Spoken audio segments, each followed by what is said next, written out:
परत ते काम केलं जमीन मग तिकडे जायचं म्हणा जेवायला ते म्हणतात आहे डाळ भात आहे. बाबांची तब्येत बघा किती खराब झाली. काय होतंय बाबा, काय होतंय?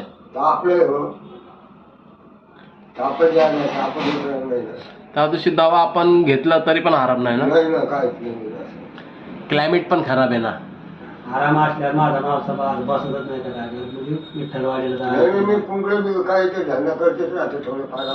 नाही नाही, बाबा खूप कष्ट करतात, खूप मेहनत करतात. या वयामध्ये बी बाबांना खूप संघर्ष आहे.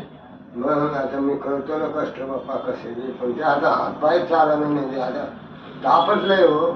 ते स्वाभिमानी आहेत, त्यांना स्वतःच्या ह्याच्यावरच म्हणजे कष्टावरच त्यांना हे करायचं. त्यांना आवडत बी नाही की मी कोणावर वजन झालो पाहिजे.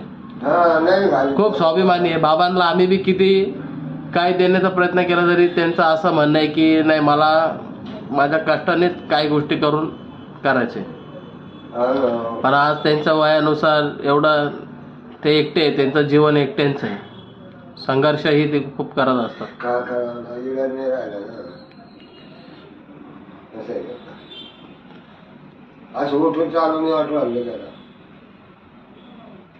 आता कंबर तेल घालतं मला अंग टाका थोडं. मला असं वाटतं बाबांना एक सलाईन लावायला लागेल. सलाईनचं काय सलाईन माझ्या माणसाला सलाईनचं नाही मला माहित आहे ना. उद्या दवाखान्यात गेला आणि ते इंजेक्शन घेतलं समजा एखाद्या गोळ्या बाबामध्ये ताकदीचं इंजेक्शन असतं ते घ्याय, मला असं वाटतं. बरोबर ना? शक्ती कमी झाली. हा मामा तेच करू. चक्र येते ना. गोलकोस लावताना मी बघितलंच नाही आतापर्यंत माणसाला. नाही बाबा मला लावावं लागतं म्हणून दरगाव लावलं होतं ना अशीच नाही. 3 चढले आता 3. बाबा असं काम करू आपण, डॉक्टरला विचारूया. एकतर बाबांना सलाईन लावली तर चालेल का? बरोबर, त्यांची परवानगी असेल तर मग लावून टाकू. जाऊ काहीतरी करू. पण बाबांना आहे मला कसं आहे पायाला मुंग्याच्या खाली मागा असंच झालं मला गावाकडं.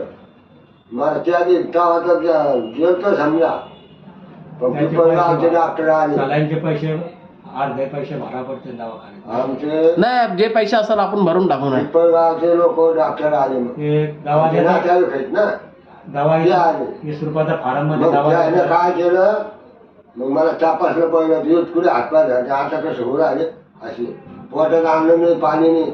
15 दिवस झाले जागेवर पडलं होतं. मग आपला सुनानं फोन केला. बघा आपल्या बाबांचा खूप संघर्ष मोठा आहे. बाबांना कोण नाही. डॉक्टर आले मग त्याने तपासलं म्हणे सलाईन जरूरत आहे म्हणे मग आम्ही आमच्या सलाईन लावून देतो. याचे पैसे आम्हाला तुम्ही नीट झाल्यावर द्या. म्हणजे सलाईनचे पैसे म्हणजे इंजेक्शन. हा बरोबर. जेव्हा तुम्ही गावाला